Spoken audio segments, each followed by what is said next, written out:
একদিন এক জঙ্গলে অনেক ঠান্ডা পড়লো এবং সেই জঙ্গলে ছিল একটি হাঁসের বাচ্চা।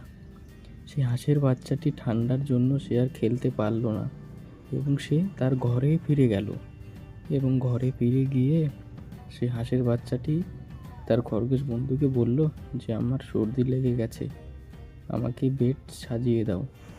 সেই হাঁসের বাচ্চাটি অনেক সর্দি লেগে গেছে তা দেখে খরগোশ তাকে শুতে বলল এবং সে সেখানে শুচ্ছে এবং শুয়ে তার অনেক ঠান্ডা লেগে গেছে, কারণ বাইরে যে তুষার বৃষ্টি হচ্ছিল এবং খরগোশ তার জন্য গরম জল করে নিয়ে আসলো এবং সে খেতেই পারলো না। এবং এখন খরগোশটি ভাবছে কী করবে। এখন খরগোশটি বাইরে বের হয়ে দেখে এখানে তো অনেক বরফ পড়েছে।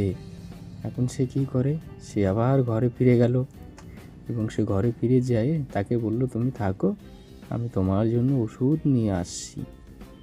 এবং খরগোশটি সে বাইরে বেরিয়ে হয়ে গেল।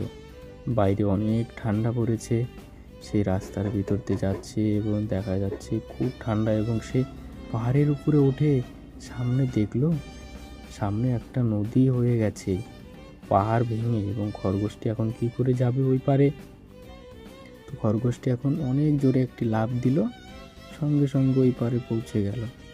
পৌঁছে গিয়ে সে দেখতে পেল সামনে সেই রাখা আছে সেই ফুল এবং সেই ঠান্ডা পড়েছে এবং খরগোশটি সেই ফুলটা নিয়ে সেখান থেকে ফিরে চলে আসলো।